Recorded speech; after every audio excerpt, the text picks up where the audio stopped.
अगर आपको खांसने वक्त पेशाब निकल जाता है, या जोर से अगर आप बोलते हैं तो पेशाब निकल जाता है, या अगर रात के वक्त आप सो नहीं पाते हैं क्योंकि आपको बार बार पेशाब करने जाना होता है, या दिन के वक्त भी अगर आपको पेशाब करने की समस्या हो रही है, तो आज मैं आपको बताने वाली हूँ एक ऐसी सामग्री, एक घरेलू नुस्खा जिसका मात्र आप 1 चम्मच प्रयोग करना शुरू कर देंगे सही तरीके से, तो आपकी जो समस्या है जड़ से समाप्त हो जाएगी। साथ ही साथ यह आपको मैं बताने वाली हूँ एक यौगिक क्रिया जो आपको मदद करने वाली है ये जो समस्या है उसको जड़ से समाप्त करने के लिए। चाहे जो भी कारण से आपको पेशाब की गड़बड़ी हो रही हो, चाहे प्रोस्टेट बढ़ने की वजह से हो रहे हो, महिलाओं में किसी कारण से यूटीआई की वजह से हो रही हो, या किसी भी कारण से हो रही हो, तो उसमें वह आपको 100% रिजल्ट देता है। इसे आपको कब करनी है, कैसे करनी है, इसकी जानकारी आज की वीडियो के माध्यम से आपको दे रही हूँ। हेलो एवरीवन, मेरा नाम प्रीति देव है। मैं एक सर्टिफाइड न्यूट्रिशनिस्ट, फूड टेक्नोलॉजिस्ट, और आप जैसे ही कई सारे लोगों को कई सालों से हेल्थ, फिजियोथेरेपी, न्यूट्रिशन साइंस के बारे में गाइड करती आ रही हूँ, और लाखों लोगों ने इससे फ़ायदा भी उठाया है। तो चलिए जानते हैं आज का यह महत्वपूर्ण जानकारी क्या है।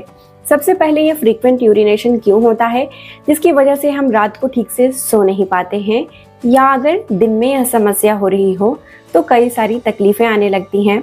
कई सारे लोग तो डायपर पहनना शुरू कर देते हैं, जिसकी वजह से उनको आगे चलकर बहुत ज़्यादा समस्या होती है। कई सारे अन्य बीमारियां होनी शुरू हो जाती हैं। बच्चों में भी बेड को गीला कर देने की समस्या होती है। बच्चे रात में पेशाब करके सोते हैं, फिर भी वह रात को बेड गीला कर देते हैं। इसके पीछे का क्या कारण है, थोड़ा हम समझ लेते हैं। कई बार हमें लगता है कि महिलाओं में या पुरुषों में जो यह समस्या है बार बार पेशाब करने की, वह प्रोस्टेट की वजह से होता है, या फिर महिलाओं में कई अन्य कारणों की वजह से हो रहा है। लेकिन इसका मेन कारण जो होता है वह होता है हमारा पेशाब की थैली, जहाँ पर पेशाब इकट्ठा होती हैं, वो जो थैली होती है वो सही ढंग से काम नहीं करती हैं, या वहाँ पर प्रॉपर एक्सपेंशन और कॉन्ट्रैक्शन नहीं हो रहा है। दूसरा जो कारण होता है वह होता है कि यह जो पेशाब की थैली है, यानी कि जिसे हम यूरिनरी ब्लैडर बोलते हैं, वो पूरी तरीके से खाली नहीं होती है। जब ये थैली पेशाब से पूरी तरीके से भर जाती हैं, तब वहाँ पर प्रेशर हमें महसूस होता है और पेशाब करने की इच्छा होती है। पेशाब जब हम करते हैं तो ये थैली में से पूरे पेशाब निकल जाती हैं और वापस से यह कॉन्ट्रैक्ट हो जाती हैं, यानी कि सिकुड़ जाती हैं। लेकिन कई बार क्या होता है कि पेशाब पूरी तरह से खाली नहीं होती हैं, थोड़ी पेशाब वहाँ पर अटकी रह जाती हैं, और जिससे हमें बार बार पेशाब करने जाना होता है। 1-2 बूंद निकल जाती है और वापस से हमें थोड़ी देर में ही लगता है कि वापस से पेशाब करने जाना है। और कई बार क्या होती हैं कि ये पेशाब पूरी तरीके से आपको भर जाती हैं, लेकिन हमें पता नहीं चलता, वो धीरे धीरे लीक होती रहती हैं पेशाब, क्योंकि वहाँ की जो मसल्स हैं वो सही ढंग से काम नहीं करती हैं, यानी कि एक्सपेंशन और कॉन्ट्रैक्शन सही ढंग से वहाँ पर हो नहीं पाता है। तो ये कुछ कारण होते हैं यूरिनरी ब्लैडर के लीक होने का, या फिर इस तरह की समस्या देखने का। और भी अन्य कारण होते हैं, जैसे कि प्रोस्टेट हो जाना, जिससे वहाँ की जो होती है निकलने की जगह वो बहुत पतली हो जाती है ग्लैंड की वजह से। और दूसरा यूटीआई होने की वजह से। यूटीआई तो आप तभी ठीक कर पाएंगे जब आपकी यह जो फ्रीक्वेंट यूरिनेशन है, बार बार पेशाब करने की जो समस्या है, उसको पूरी तरह से ठीक कर लें। तो चलिए मैं आपको पहले रेमेडी बता देती हूँ कि घरेलू उपचार क्या है, इसको आपको कैसे करना है। तो इस घरेलू उपचार में आपको सबसे पहले जो सामग्री लेनी है वह लेनी है अजवाइन, जिसे हम उमम सीड्स बोलते हैं। अजवाइन जो होती हैं वो बहुत अच्छा काम करती हैं इस तरह की जो समस्या होती हैं उसको ठीक करने के लिए। और रेमेडी बच्चों को भी आप दे सकते हैं अगर बच्चे रात को बेड गीला कर रहे हैं।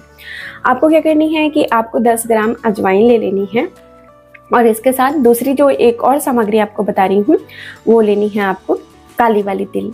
काली वाली तिल लेना इसलिए ज़रूरी होता है कि अगर इसे हम साइंटिफिक तरीके से आपको समझाऊं तो इसमें जो काली वाली तिल है उसमें आयरन बहुत अच्छी मात्रा में होती है, और आयरन की कमी की वजह से इस तरह की तकलीफ आ जाती है।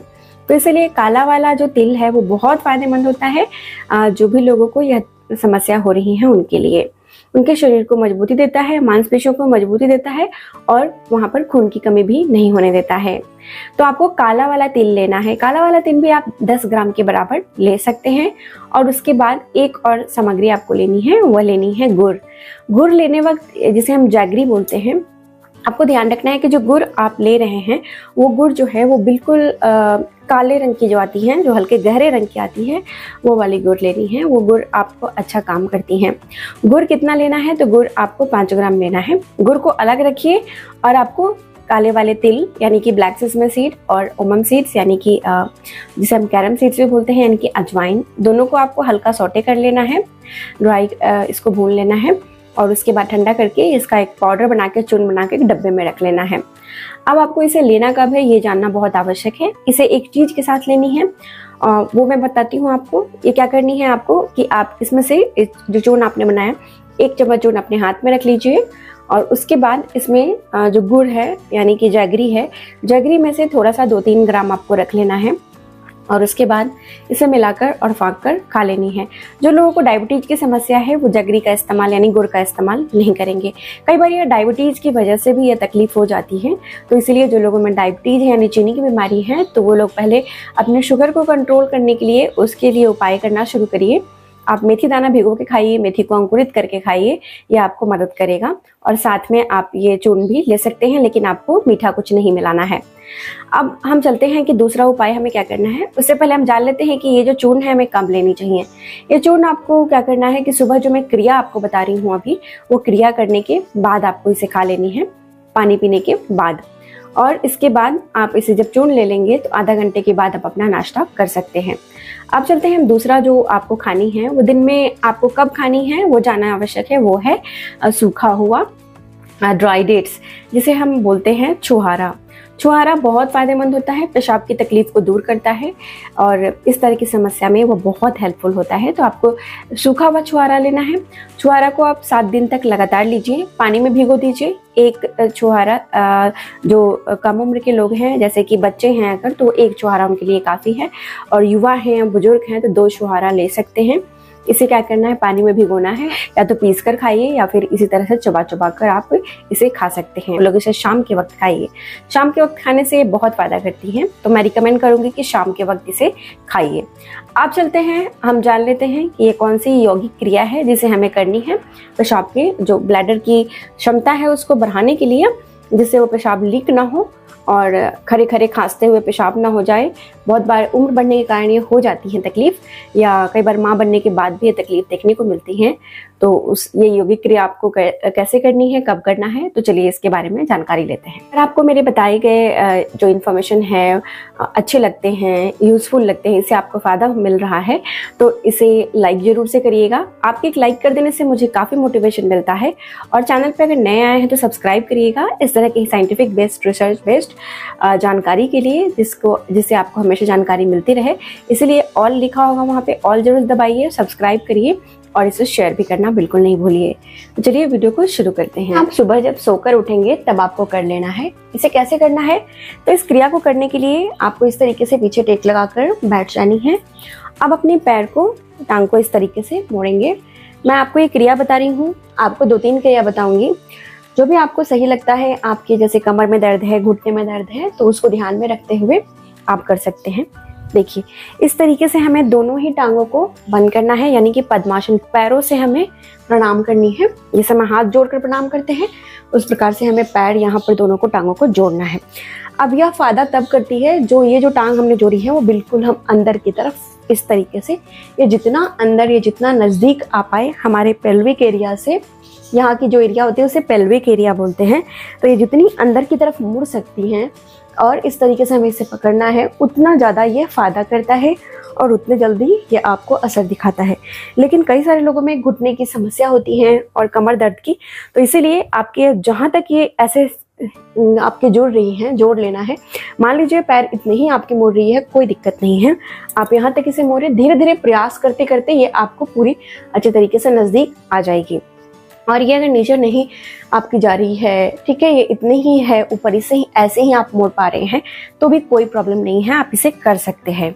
ठीक है, शुरुआत करनी है, फ्लेक्सिबिलिटी धीरे धीरे बढ़ जाती है। तो इस तरीके से इसे मोड़ना है और हम, जैसे मान लीजिए मेरे पैर यहाँ तक हैं, तो मैं इस तरीके से अपने हाथ को इसे जोड़ूंगी और इस तरीके से आपको बैठना है। इस तरीके से जब आप बैठेंगे तो आप अपनी सांस पे ध्यान दीजिए, अपनी सांस को खींचिए अंदर धीरे धीरे, जितने धीरे धीरे सांस खींचेंगे उससे भी धीरे धीरे अपने सांस को छोड़ना है। यानी कि सांस को खींचने में अगर 5 बार गिनती गिने हैं आप, 1 2 3 4 5, छोड़ने में 10 बार गिनती गिननी है, 1 2 3 4 5 6 7 8 9 10। एक बार मैं करके दिखाती हूँ।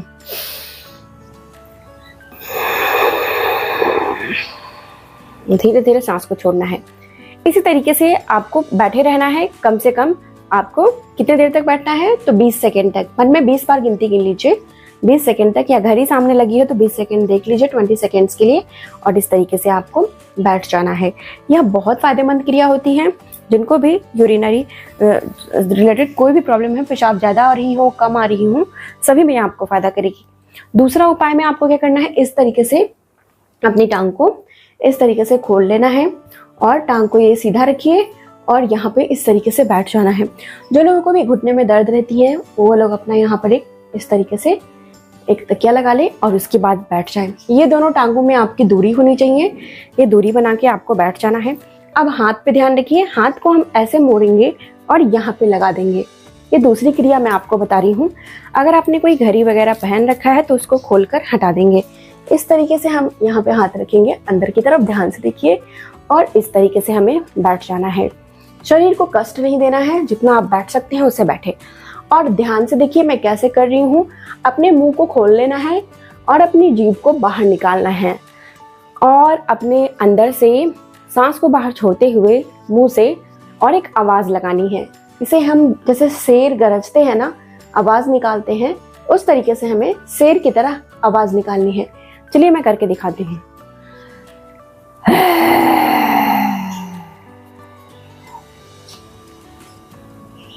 पूरा पेट को अंदर की तरफ आपको खींच लेना है और अंदर से जितनी भी पेट से हवा है बाहर निकालनी है।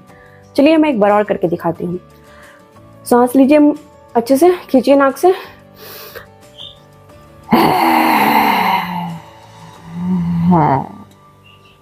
इस तरीके से मैं एक बार आगे से आपको करके दिखाती हूँ ताकि आपको समझ आएगी। इस तरीके से बैठ जानी है। हाथ को यहाँ पे रखना है इस तरीके से मोड़ के, और अपनी जीभ को निकालते हुए सांस को और आवाज निकालनी है।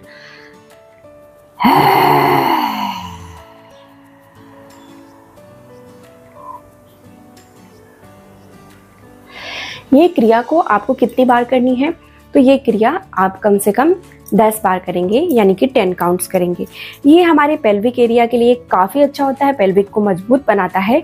और इस अगर यूरिन के साथ कोई भी प्रॉब्लम हो या महिलाओं में अगर किसी भी तरह की समस्या हो, पेल्विक से लेकर पीरियड नहीं आते हो, पीरियड ज़्यादा आते हों, या दर्द रहता हो, पेशाब से जुड़ी हुई समस्या हो, पेशाब लीक होती हो, सारे कुछ में आपको बहुत फ़ायदा करेगी।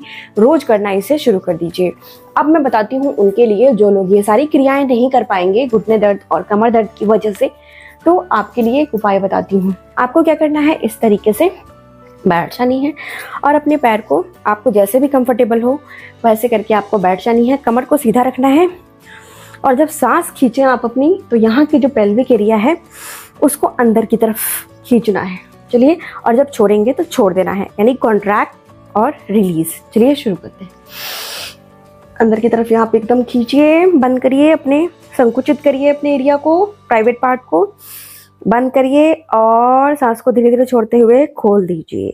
ये वाले जो हमने बताया तरीका, इसे आपको कम से कम 10 बार कर लेनी है, यानी 10 काउंट्स कर लेनी है। एक और तरीका मैं आपको बता देती हूँ, अगर ये भी आपसे नहीं हो पा रहा है, समझ नहीं आ रही है, तो जब आप बाथरूम जाते हैं सुबह उठकर, यानी पेशाब करने जाते हैं, तो आपको सुबह उठकर करना है, या जब भी आप पेशाब करने जाते हैं तो आपको थोड़ी पेशाब को करनी है, रोक लेनी है, कर ली है, रोक लेनी है। कुछ लोगों में पेशाब बिल्कुल नहीं रुकती है। आप लोगों ने लिखा था मुझे कि 1 मिनट भी नहीं रोक पाते हैं। तो आपको क्या करनी है, थोड़े थोड़े सेकंड पे करनी है, रोकनी है, करनी है, रोकनी है, रोक रोक के पेशाब करें। इससे क्या होगा कि कॉन्ट्रैक्शन एक्सपेंशन वहाँ पे अच्छे से होने लगेगा, वहाँ की मसल्स मजबूत होगी और वो पेशाब को रोक के रखने में और ज़्यादा सक्षम होने लगेगी। आज की जानकारी यही तक थी। जानकारी कैसी लगी है मुझे लिखकर बताइएगा। अच्छी लगी है तो आप कहाँ से इस वीडियो को देख रहे हैं जरूर लिखिएगा, मुझे काफ़ी अच्छा लगेगा।